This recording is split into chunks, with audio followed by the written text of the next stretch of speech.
Hi everybody, I'm Brandon Jones, the very sleep-deprived voice of GameTrailers. Very excited during E3. Thank you for joining me for a special episode of Trailer Academy, where I'm going to focus specifically on all the E3 2013 trailers. The good ones, the bad ones, and the ones that were just kind of so-so. So before I get into specific trailers, I want to talk a little bit about the show as a whole. It's really interesting. There were lots of trailers that suggested a game people weren't really sure about until it got into specifics. Stuff like Halo, we didn't know it was Halo until it was revealed. Battlefront, we didn't know what it was until the snowspeeder came crashing down and the AT-AT that came up to crush the camera. Garden Warfare was a really great twist with us thinking it was Battlefield 4. So there's a lot of playing on expectations, and that was really fun. One thing that I'm sure this has been happening for a really long time, but I didn't really notice specifically until this E3, is there was a lot of trailers using footage that had already been revealed in a gameplay video. And I think a classic example of this was Call of Duty when they revealed it during the Xbox One unveiling, where they showed this documentary first, and that documentary showed a lot of clips along with shots of the guys making the game. And we had already seen footage that was then shown in a trailer later, so by the time we saw it in the final trailer, it kind of lost its importance because we'd already seen it. And so I noticed there was a lot of gameplay edits where the footage I was looking at was the footage that I had already seen in a demo, and I thought that was kind of poorly timed. I think, like, do the trailer first, show me all this stuff in really little tiny increments where you can really tease the end of each of these situations, and then later on show the full gameplay thing so I can see, really get more subtext on what was going on. Like the Destiny trailer, is just weird seeing this huge long gameplay demo of Jason Jones, going through the game, and then later on we saw a trailer that was just all that footage recut, and it just kind of, made the trailer a little less impactful. So that's the show as a whole. Let's get into each specific trailer, and let's start with ones that I didn't necessarily think were good or bad, just kind of in the middle.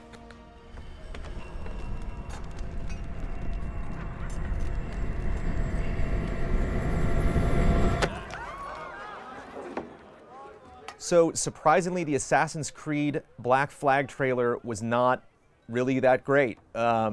Assassin's Creed usually kills it whenever they go to E3. They do a really cool cinematic trailer. And the cinematic trailer they did was beautiful, but it wasn't that exciting. Again, something that was kind of cut down a peg or two by some of the footage we'd already seen. We've seen a lot of really cool stuff for Assassin's Creed 4, and then the CG trailer, it was just kind of like a bar fight, and then two ships that were attacking each other, which was basically the scene that was already presented in the very first trailer for Assassin's Creed 4. So it's kind of underwhelming, and I think the GT staff thought that universally that wasn't that exciting of a trailer.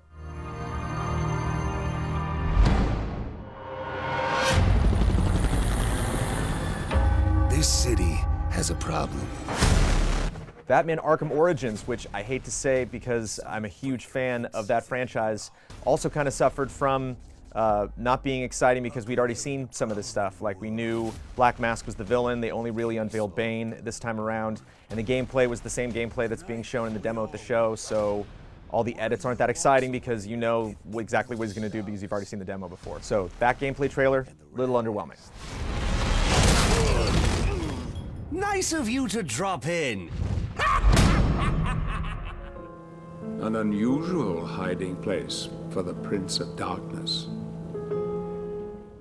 Castlevania Lords of Shadow 2 was a pretty cool trailer. I like Patrick Stewart returning. Good voiceover, cool gameplay again, stuff we had seen in another video. But I like the tone, I like the music in the beginning. It's one track that runs through the whole thing, which can be kind of repetitive sometimes, but I like that music track.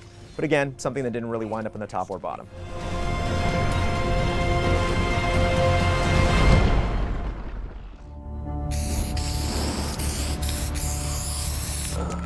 I got a lot of tweets about the infamous Second Son trailer, which I went back and rewatched to consider for a strong thumbs up or thumbs down. And it's a pretty cool trailer. I like the finale of it with him doing a backflip and then pile driving with a huge explosion. But I just kept thinking when I was watching the trailer that they don't really establish what's going on as far as the antagonist in the game. Like, we see that his brother's in law enforcement somehow, and he has to keep arresting him, and so there's that turmoil going on between the brothers. But then he goes to Seattle and then just starts killing cops. Like, I don't really know what's going on. The first teaser that they showed had a female villain that was behind kind of a control desk with all these cameras, and I thought we'd be seeing a little more of her. But plot-wise, I was kind of disappointed in that trailer. So that brought it around the B level.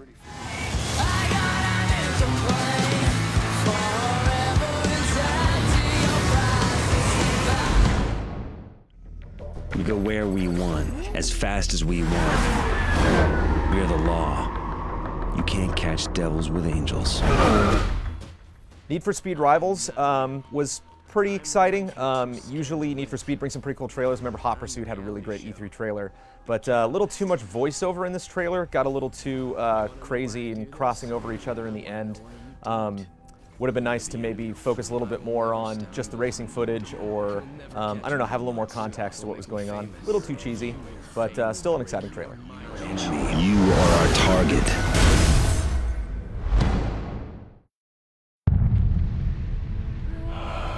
I should have been here. They're going to call us marauders, terrorists.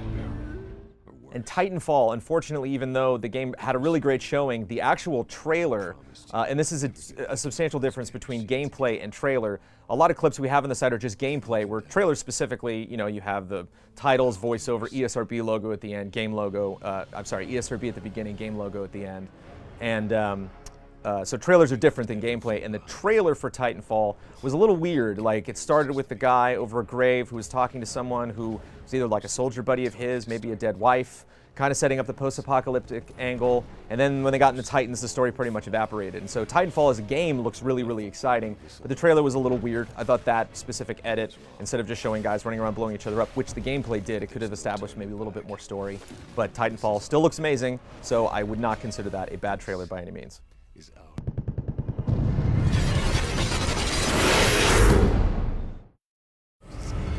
Time to emerge from the shadows as finally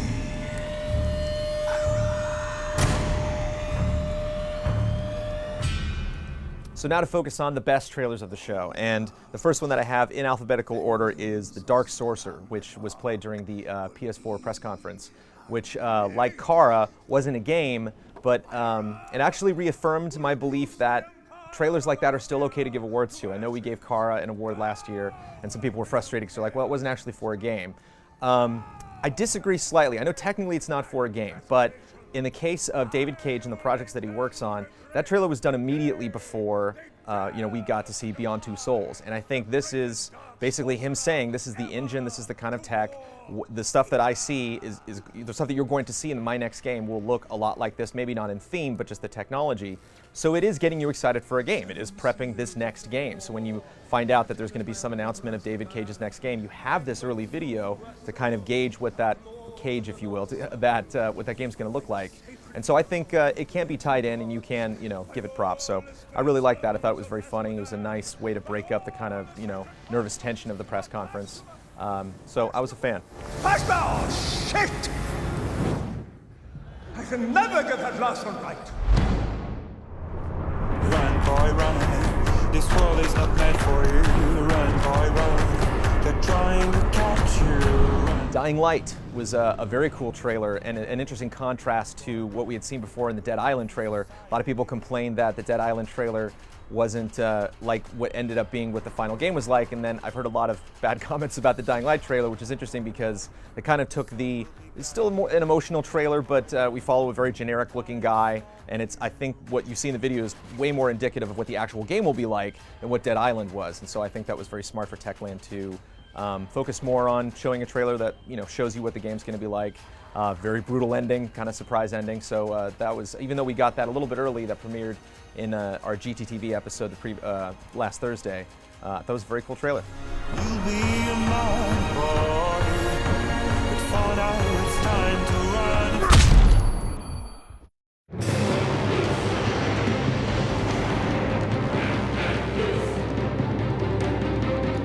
Final Fantasy 15 trailer announcement, whether you're excited about Final Fantasy or not, was pretty nuts. I remember the group that I was with down at our All Access live shoot.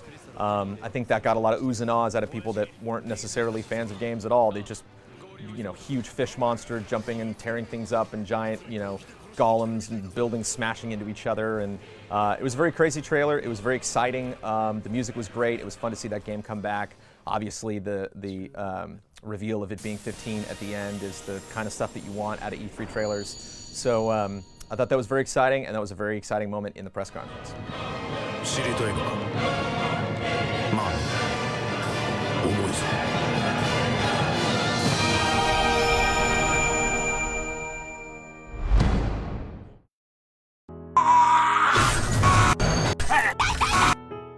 Killer is dead. This is one that might have slipped through the cracks. I thought this was very exciting. This is, of course, in the vein of Killer 7 and No More Heroes, and it's just a really bonkers trailer. I love the text. Normally text doesn't really work, but if you watch the trailer, you can get a more specific idea of what I mean of when they would introduce a character and then say that character was dead. I thought that was a really interesting way to use text and a way to make the trailer really stand out. Very bonkers trailer. Definitely check it out.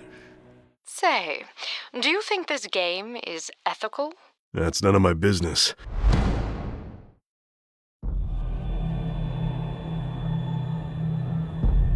Mad Max, which I would love to give a higher score, except the trailer didn't really do much other than reveal the game and kill somebody in a very horrible way. It would have been nice to get a little bit more from it, maybe a wide open shot of seeing kind of like the vista as the car drives off in the distance to suggest like this is a much bigger game than initially what you're looking at. But one of those trailers that kind of had everybody teased. Some people thought it was Rage 2, some people thought it was Fallout 4. But if you're a fan of Mad Max or Road Warrior, I think you knew the second you walked out, you're like, wait, I know that car, wait, I know those shoulder pads. And I thought that was a very fun way, again, to reveal a game. Way better than somebody coming out and just saying, oh, we're gonna do Mad Max, yay. It's like, the trailers are the absolute best way that you can announce a game, and that was a very smart way to do it.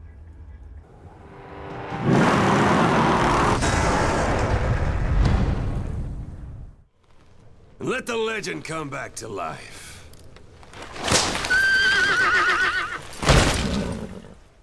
Metal Gear Solid 5, The Phantom Pain. No, we are not being paid off by Kojima. I know it seems that every single time a Metal Gear trailer comes around, we freak out here at GameTrailers, but this trailer's insane. I mean, there's so many different things to love about it, so many different things that are really weird. We focus on a woman's intestines for like a full minute. I mean, it's just a very bizarre trailer. More than anything, I am so proud of you, Kojima, for actually speeding up footage. The whole scene where it goes through all of the different facets of the game in one long continuous mission walkthrough, and it fast forwards all of the things that you don't need to see, was Kojima growing up. I'm really proud of him for realizing that you can reveal information in a trailer and not necessarily take 20 minutes. So even though I think it's like 7 or 8 or 9 minutes long, it still could have been much, much, much longer compared to some of the trailers he's revealed in the past. So nice to kind of accordion that trailer a little bit, go only to the good bits, and very, very fun to watch. He mentioned something interesting. Cypher is pursuing new research. He claims that what they're doing in Africa is the missing piece. A weapon to surpass Metal Gear. It is a new world for us. For all of us. An age of scientific marvels. The Order 1866. Very cool trailer, a lot like the Mirror's Edge trailer and Mad Max trailer. I was hoping to get a little bit more out of it. There were a lot of trailers kind of like Kingdom Hearts, which I'll talk about in a little bit, where you had the obligatory enemy, the AT-AT crushing down, like, oh no, something's jumping at the screen at the end. But I thought it was very interesting that it was in game. I love the fact that they said the whole trailer consists of actual gameplay in the beginning, so we could establish that. Really cool aesthetic, really cool weapons. Personally, I'm very, very excited about that game, but it would have been nice to get a little bit more story out, something at the end that would establish it's not just another, third-person shooter, but with a really cool aesthetic. But that aesthetic was very, very cool.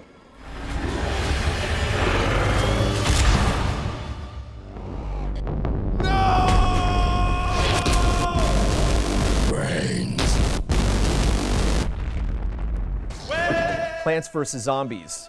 I have to say, when I definitely got fooled when this trailer first came up, and I'm a huge Plants vs. Zombies fan, so I'm kind of pissed at myself that I didn't spot that this was a deception early on. But when I'm watching the press conferences during the show, I'm kind of frantically writing down what they are so we can bring them back up in our live show. And I wrote down Battlefield, and I was like, oh, well, that's clearly Battlefield 4. And I had to cross it out and write Plants vs. Zombies. And especially because that was the EA press conference, so what a weird game for them to start out with. And I know that can be kind of underwhelming, like why would a big company like EA start with Plants vs. Zombies? But having a surprise like that, much like the Dark Sorcerer, much like Mad Max, where you're not expecting something and something really fun and exciting happens, that's one of the best parts of E3.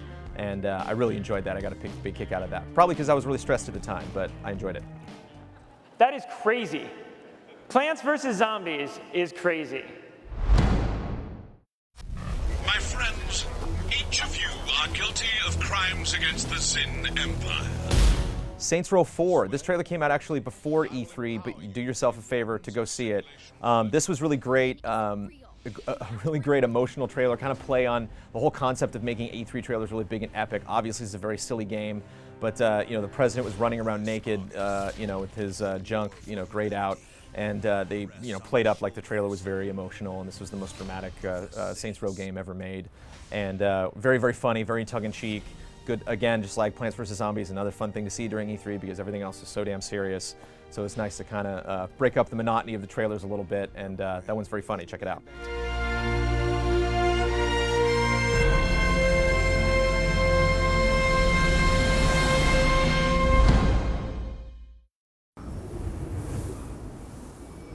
Star Wars Battlefronts, which we've already talked about. Also a huge Star Wars fan.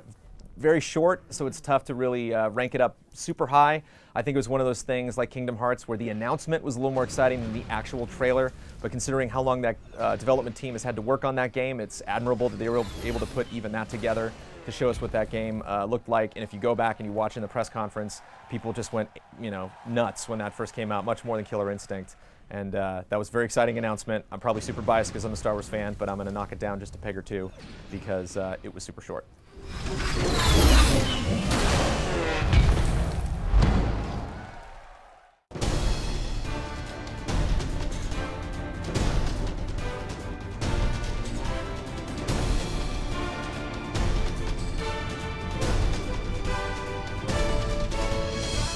Super Smash Brothers. Again, I know we, you know, give these trailers kudos a lot, just like Metal Gear, but they're just so much fun, and it's they're clearly tailored just for E3. Like, you're not seeing a lot of assets, just like I was talking about earlier with other demos and stuff. It's like all this footage is exclusive to this trailer, and they're just, it seems like they're having so much fun revealing this information. Maybe a little too much fun when they revealed that the Wii Fit trainer was going to be a character. Who cares about that? But revealing Mega Man, the beginning with the Animal Crossing kid, it just puts a smile on my face, and it cracks me up. So I love when they put together trailers every time we get a new Smash Brothers, and they put together a good one again this year.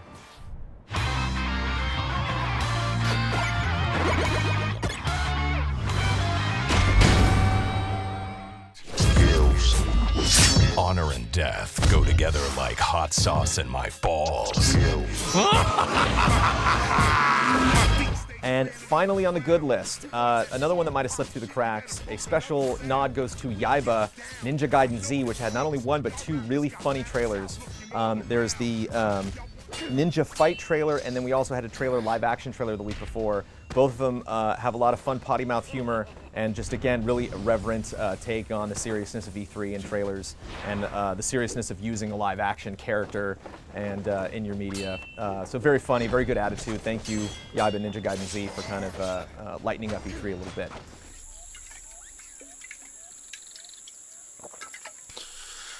I should have killed you 15 ninjas ago, Hayabusa. So now let's get on to the worst trailers of the show. Come on, Holmes, keep up! Move it, recruit! It's not a fucking Sunday stroll! My first worst trailer is Beyond Two Souls. They did something really weird where they just kind of showed one tiny little slice of the story. They introduce Willem Dafoe, and we see that he's the scientist, and he introduces Ellen Page to this guy that she's inevitably going to start dating or have some kind of confusing emotional relationship with.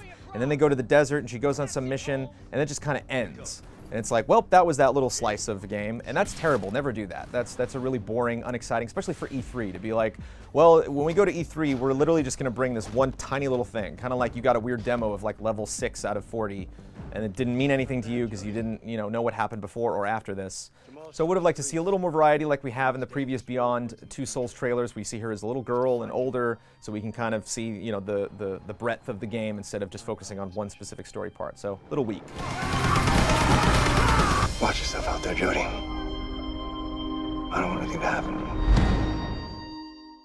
you. Swimming in your world is something spiritual.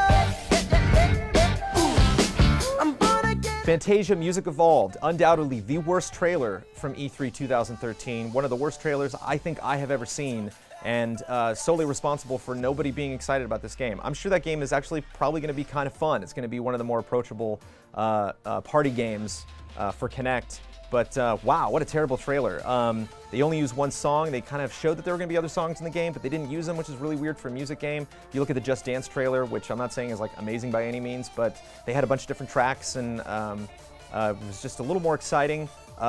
Who knew what the hell this game was going to be from this trailer? I mean, it's all like sparkles and people dancing and being, in front of like a green screen, so they're floating around in the Milky Way. Like, I hate trailers that do this for Kinect, that do this for any kind of technology, where they're like, I'm going to show you the best possible way that this can go, even though it will never be like this. And especially for a game that people have never seen before, to kind of show this amorphous, like, oh, people are dancing and doing taekwondo and sparks are coming out of their hands, like how that translates to gameplay, especially when it's tied to something like Fantasia that I already have a strong mental picture.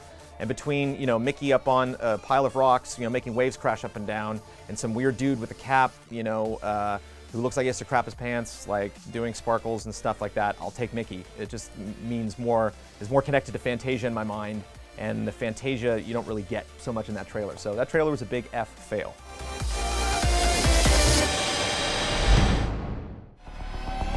Eorzea, a blighted realm, riddled with false gods. Final Fantasy XIV, A Realm Reborn, was a fun gameplay trailer, but gets a big thumbs down for just showing the Final Fantasy XIV logo at the end. It didn't say Realm Reborn, and they had a big montage at the beginning where they were like, oh, the story of Final Fantasy, and they showed all the games. And I'm sorry, Square Enix, but Realm Reborn is a fix to a game that you failed, so you can't approach an E3 trailer like, oh, here's this new game. This is introducing Final Fantasy XIV. You already introduced Final Fantasy XIV and then screwed it up, and now you're doing it again.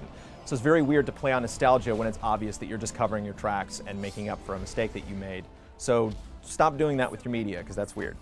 The end of your tale is but the beginning of another. The tale of the crystal's demise. Coming to your home in 2013, only on Xbox One! Killer Instinct had a terrible reveal. It was a very exciting announcement, but the trailer was terrible. They showed the logo at the very beginning. There was no build up to it, so it was just kind of like, oh yeah, Killer Instinct, and then we'll show some gameplay. Again, very exciting that game is coming back, very exciting that Rare is working on it, but the trailer itself, to just jump into the logo and not have kind of like Battlefront did, where you were able to kind of realize what the game was before the logo hit, that's much more exciting, much better way to do it. So Killer Instinct points down for showing the logo so soon. Whoever thought it was a good idea that I play against a producer is gonna get it.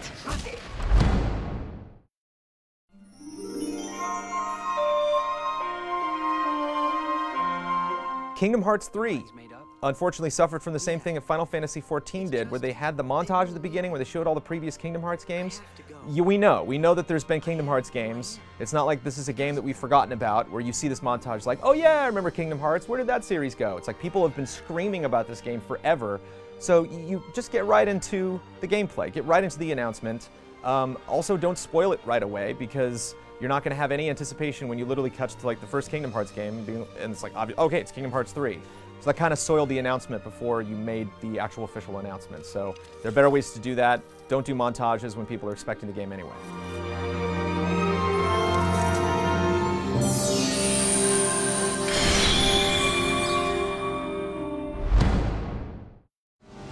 When the most notorious villains in history join forces to take over the universe. So glad you decided to play! Riddler.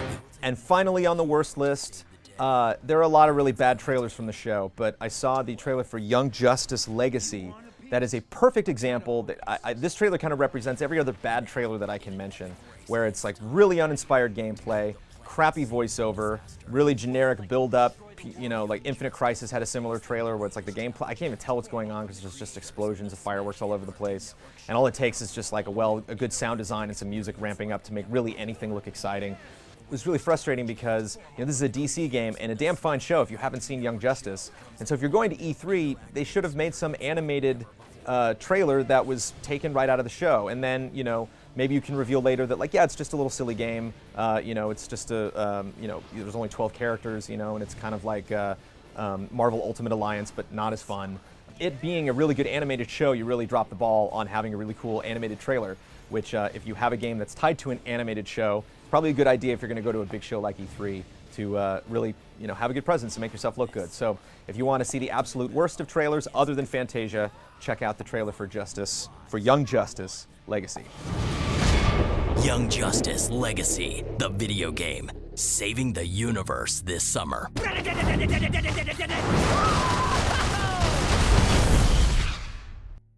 So that's it for all the best and worst and medium trailers from E3 2013. Thank you so much for watching all of our continued coverage.